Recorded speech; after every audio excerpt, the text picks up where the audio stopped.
Welcome back, everyone. Now to our first discussion for tonight. I am joined by an environmental protectionist, Adewale, for discussion on the COP28 and President Tinubu's economic diplomacy. Thank you so much for joining us, sir. So good to have you in the studio once again.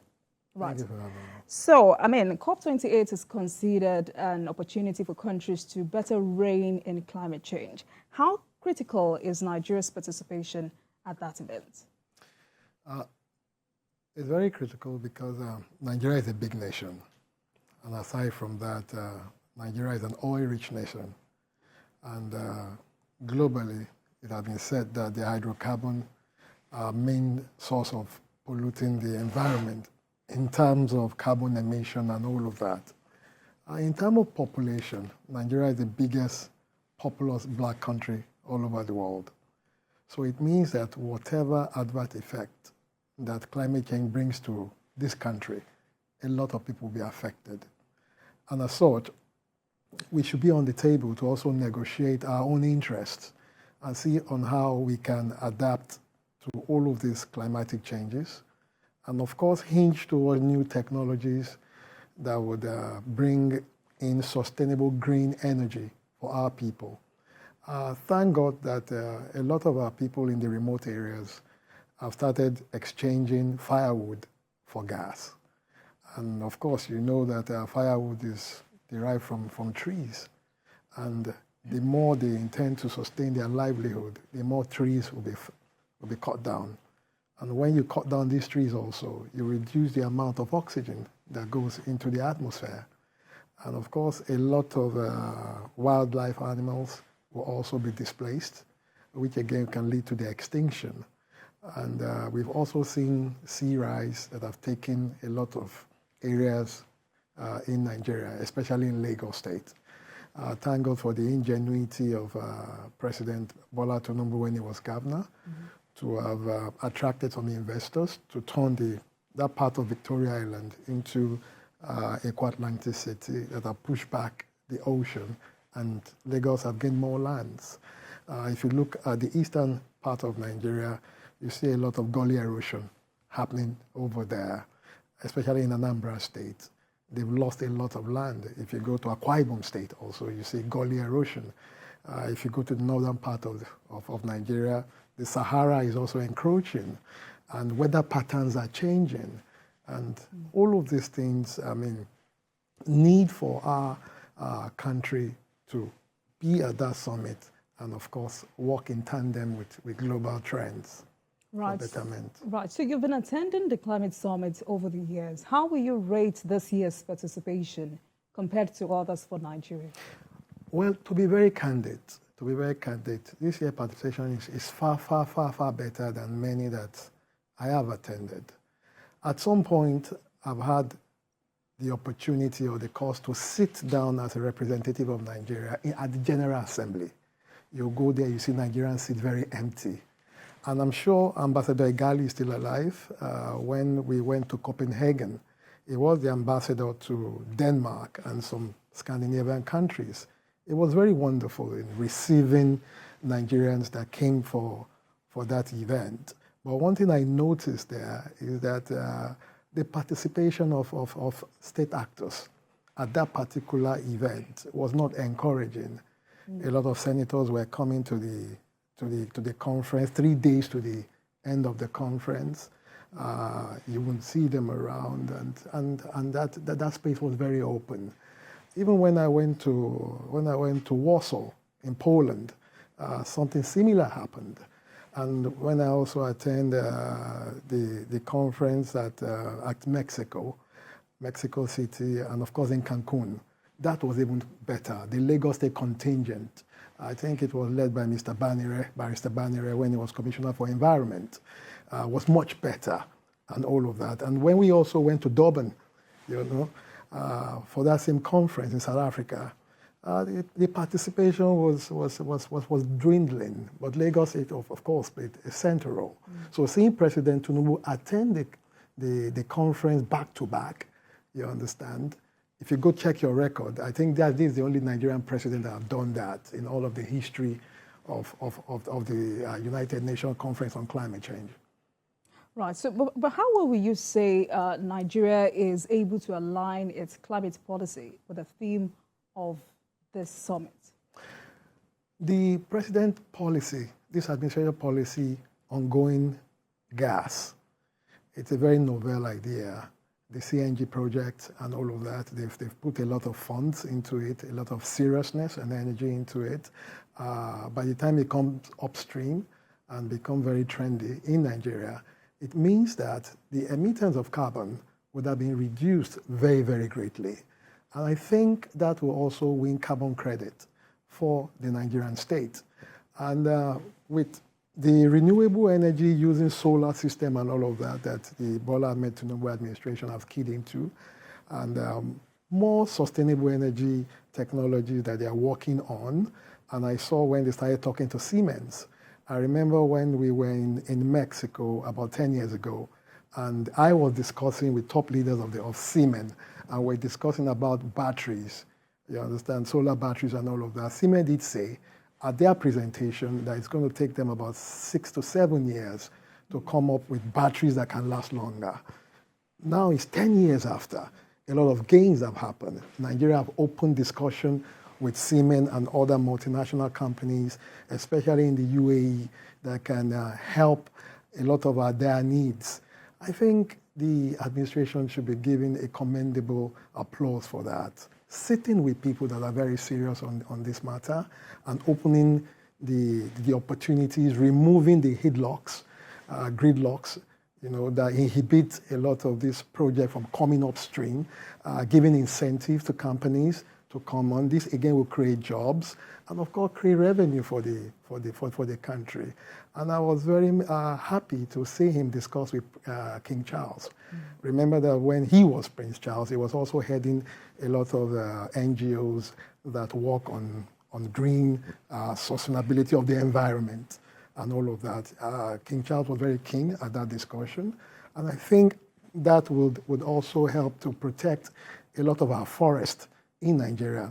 And if I want to shock you, that there's some credit in the UN when you keep a certain area of forest, some certain money be paid to the country for doing that protection of the environment, and of course protecting the species that live there, and so many things. So Nigeria has a lot to gain. And I think the Ministry of Environment, the Federal Ministry, and the Lagos State Ministry of Environment, because I also saw the Lagos contingent. I saw the governor of Lagos State lead his own team, and they were also talking to people, moving from various side events and all of that. And we are getting there. We're getting there. Interesting. Based on this, what do you say to some Nigerians who say that the president's maybe traveling too much? He's not traveling too much. You must understand that the world is global now. You need to sell your product. You need to sell your brand. You can't sell your brand while sitting at your comfort zone. You need to go out there. You must also understand that Nigeria's brand is smeared with a lot of negativity that is thrown up on social media and all of that. Unless you come to Nigeria, you would think that the whole of Nigeria is war-torn in terms of crisis, kidnapping, or whatnot. But when the first man in charge, your president, our president, is taking the Nigerian brand and is talking to investors. The investors want to listen to the president. And marketing the country himself. Apart from marketing, they want to listen to you. They want to see you. They want that guarantee. They don't want a guarantee from a third party. They want to talk to the person on the seat. You guarantee their investment. You talk to them in a language that they understand. They will also ask you to negotiate with you that can they get some level of incentive. They won't want to listen to any minister. If I'm an investor, I won't want to listen to any minister. Absolutely. I want to listen to the man that takes the decision on behalf of the country. And if you guarantee me and I look at your laws and you are bringing everybody on the table, things that would naturally take about 6 to 10 months, it's taking 2 months, 1 month to happen. Of course, I'll bring in my funds. Now, let's look at some of the kinds of deals reached at that summit. How will you describe the agreements? These are big deals. Like I said, I've been privileged to attend about, I think about 5 climate change conferences and all of that. I've been privileged to sit at the plenary to also see world leaders in terms of negotiation and all whatnot. I've been opportune to sit at side events. I was a member of ICLER. ICLER is a body of all mayors all over the world, and I see how they negotiate. There was a time that David Cadman, who was the head of ICLER, actually had to visit Nigeria, and I took him to the museum and all of that. At some point, he was poaching that I be the vice president of ICLER and all of that. But again, I was leaving my office as a local government chairman, so there was no how I could sit on that seat, you understand? But what I'm trying to tell you is that at all of these side events, it's an opportunity for you to negotiate better tidings for your country, you understand? And it's also an opportunity for you to take the business class, take the civil society, you understand, interest groupings to that conference, open the platform for them in order to participate globally, and of course bring something back to your country. So which of these deals would you consider a game changer? The major deal I consider a game changer was when the president was talking about the abundance of coal in Nigeria, and that you're talking to Nigeria, you know, the giant of Africa, not to embark on pollutants derived energy source.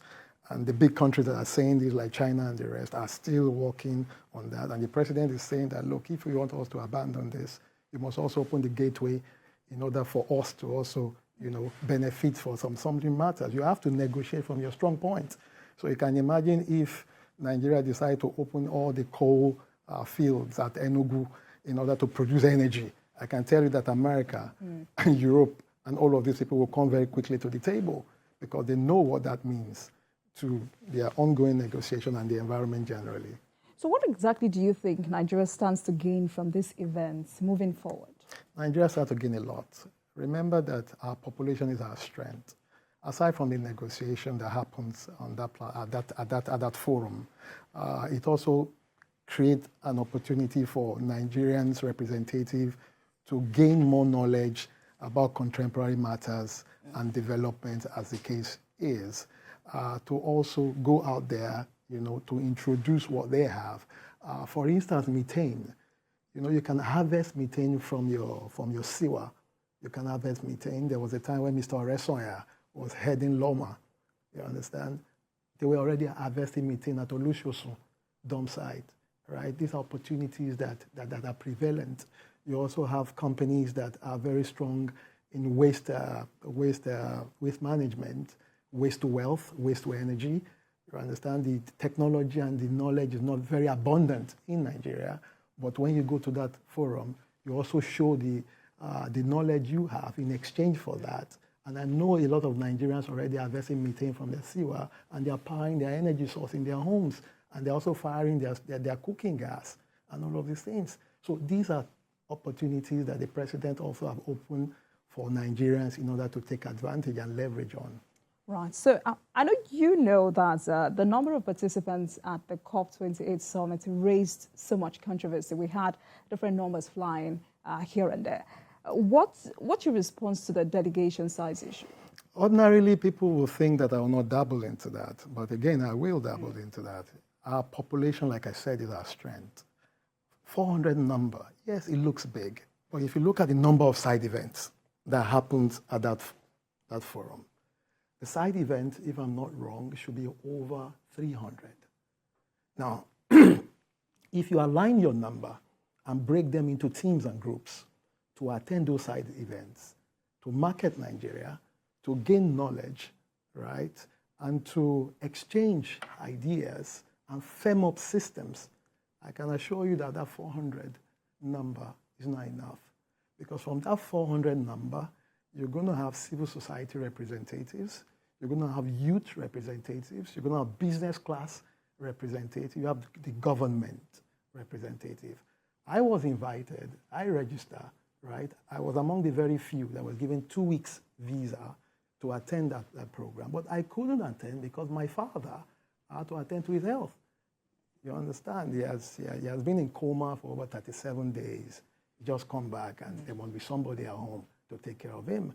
So that prevented me from going, right? And it was an opportunity for me to continue what we had stopped before. And I was introduced to the conference by then Prince Goodluck Obi, who is now a king in the eastern part of Nigeria, right? We have a lot of civil society organization, youth organization that we work with, and all of that. So the number that Nigeria took there, the question should be, how did Nigeria manage its number? What are the KPIs that was, brought back, and all of these things? Let them submit their reports to the Ministry of Environment. From there, let's assess it and see the gains that is bringing into the country. All right, then. Now, President Tinubu has told world leaders that Nigeria relies more on extractive industry, hence the need for alternatives. How feasible is this? It's very visible. You see, the Nigerian environment is so unique that green energy source that you can derive from this country is very sustainable. Take, for instance, the solar energy, very abundant. 12-month calendar months in the year, you can harvest solar energy and all of that. The current under the sea, you can always trap the current in order to produce energy. The waterfall is there, you understand, and so many things, even the wind, you understand. So Nigeria is very, very blessed to have all of this energy source. But the missing gap is human capital. And I think that is why I will not contest the number that we're taking there, because those numbers, take it or leave it, 1 or 2 education would have been imbibed at that forum for them to continue with their quest. Like I said, the Ministry of Environment, the Federal Ministry of Environment, should be the main focus, you understand, especially in this administration, in order to attract the kind of development that we need. A lot of our space in Nigeria are still rural and all of that. The urban area also can derive a lot of things from this. The world is shifting away from crude oil source and all of that. But the world, again, is moving towards renewable energy. Lithium, we have a lot of lithium in Nigeria right now, especially in Edo State and all of these things. I'm happy with the policy of the federal government that they don't want companies to be exporting it. They want it processed in Nigeria. And Innocent Motors is taking a giant leap in the production of battery through lithium and all of these things. So we need to invest in human capital so that every Nigerian be able to produce energy from sustainable, renewable energies. Right. So I would want us to talk about citizens' attitude to climate issues. But before we go there are some Nigerians who believe that the solution to some of our climate issues are local, and we do not need conferences, international collaboration, international funding to end this. What's your message to those kind of people, or people who share the sentiment? As much as I want to pin on that, you must also realize that we don't live in a medieval era. It is only, even in the medieval era, man is known to move from place to place for survival. So if we have the opportunity to attend such conferences or conference, we should take advantage of it. You know why? Yes, we can attend online, but you see that physical contact, right? You tend to feel the vibe, and you tend to convince people more. Moving forward, you can't continue your association online, but you need to give time to attend. Don't think that all of those countries that are going there, take for example Brazil, they went with a large contingent. The Amazon forest alone, right, is an endangered area. So the more people you take there, provided they are going to be doing something profitable for the country, not that they are going on frolic, provided what they're doing there will add value to the country. I see nothing wrong in it, because you need to invest more in order to achieve more. Right. So let's now go back to the issue of citizens' attitude to climate issue. What's government's plan in this regard? I did tell you about human capital, right? No matter the amount of resource you have, if the human capital is not taken to that height of understanding and of attracting value, and it becomes a waste. So citizens' responsibility must start from the kindergarten school. Okay. We must put it in our curriculum, care for the environment. You must care for your environment. I keep telling people that there's no difference between Banana Island and Okokomaiko. It is the level of care that you have put there, the level of social order that you have put there that makes such environment very valuable. If you go to Honolulu, for instance, or you go to eThekwini municipality in South Africa, right, you see that these people still live within the context of managing their environment and not allowing for too much of technological device that will in turn devalue or destroy the environment. They are living within the limitation of nature. And when you do that, the amount of toxin in the environment is very reduced, right? Your livelihood and sustainability in nature become very apt because for every food you eat, you take the quantum of what you need. Take, for instance, people just put on their air conditioning, you put on your refrigerator, but there are some emittents that comes out of your what's that device called now? That thing that propels the cooling of your freezer, right? It also adds up to what pollutes the environment. Even your energy bulb, the heat wave that comes out of it. That is why most people now will tell you that you should go for warm bulbs and energy-saving bulbs. You understand? Apart from conserving the energy, it also reduces the amount of waves that comes out from the elements in the bulb and all of these things. But people don't have the right knowledge in order to maintain and manage all of these things. So we must infuse all around the stratum of human education a curriculum that will teach about the management, conservation of the environment so that the environment can take care of us. So that should be for little children, I guess. But for grown adults, especially in rural areas. I said all stratum of human educational development. All right. From kindergarten all the way down to the university. Aside from that, town hall meetings, right? Pa Imodu did say there are two platforms for building leadership. You have the youth platform, right? And you also have the educational societal platform. The youth platform in terms of domesticating it to village settings and all of these things, that was his implication, his thought and all of these things. So all of these platforms, you must attract it because people are created differently, right? Your interest is different from my interest. My background is different from your background. But what joins us together is our environment. So no matter where we find ourselves, the teaching of management of the environment is important, even down to our religious worship centers.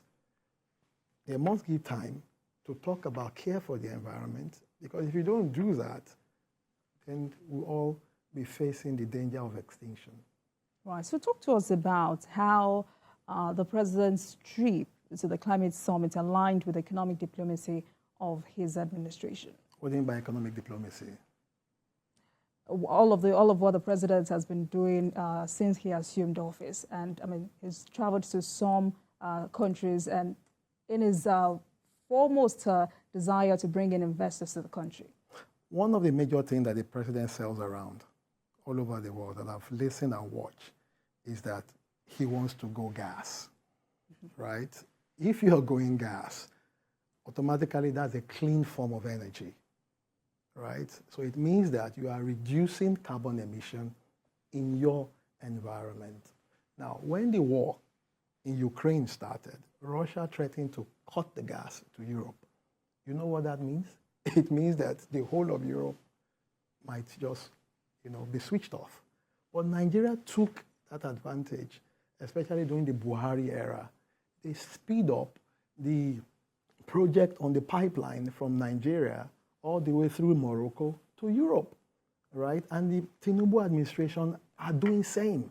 So if Nigeria becomes the major source of gas to Europe, do you know the amount of foreign capital will be attracting? the dollar that we've been looking for and all of these things. We can also exchange it for new technologies. We can exchange it for human capital. All of the Japa syndrome that you are having right now, you know, people go there, like the Indians did send their people out, get the right education, they come back.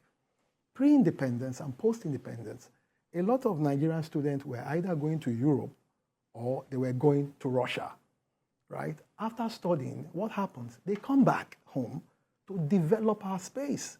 So by the time all of this infrastructure are opened and the Tinubu administration is moving strongly with gas, which again is a clean energy that will win us carbon credit and attract the right foreign currency and investment that we need, then abundance of work will be in Nigeria because the basis of industrialization is energy.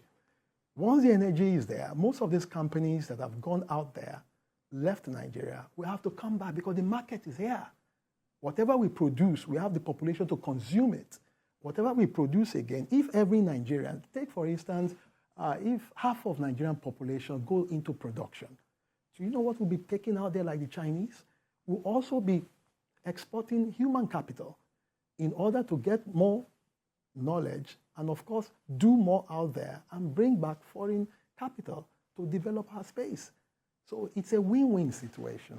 Right. So before I let you go, I wanted to react to what the UN climate chief has said. He described discussions at COP28 as mere posturing. I listened to that narrative. You see, the focus of the climate change conference itself is pinned on helping to mitigate the amount of pollution that goes into the environment and, of course, reduce greenhouse gases and all of that. A lot of the big nations have not been seen to be carrying out agreements. But again, the conference also allows for or gives the opportunity for countries to also meet other countries to discuss on issues that borders that interest them all. So they take advantage of that. But that does not mean that the main focus in which that conference was created has been abandoned. Okay. What the Secretary General of the UN is trying to say is that we should put more energy on the focus in which this conference has been created. But again, it's a platform that allows for many countries to take advantage or leverage on things that are of interest, you know, in alignment with the major interests that brought them there. Look at that agreement that Nigeria signed with Siemens and the German Chancellor was present. It's a continuation of the visit of President Tinubu to Germany, and of course the German Chancellor's visit to Nigeria, and they used the climate change platform in order to cement that particular interest that borders on two countries without losing the focus on what has brought them to the conference. All right. So, as an environmental protectionist, what is the future of Nigerian climate policy? The future is very bright. You have a very serious government in place. You have a very serious president that knows what he wants and that is sticking to the plan of the renewed hope. We have a country that provides for exchange of ideas, especially as it concerns criticism. You also have a president that listens to every critic and every criticism that is thrown up there in order for him to reassess his work plan and, of course, to take action. So the Nigerian environment is very unique and is very beautiful. I love such environment whereby you are not, if I may use the word, gagged, you know, from speaking and from pushing forward your opinion. Criticism is said to be the mirror of society, constructive one. So no matter the level of ideas or ideological bends within the Nigerian state, it's a plus for the country.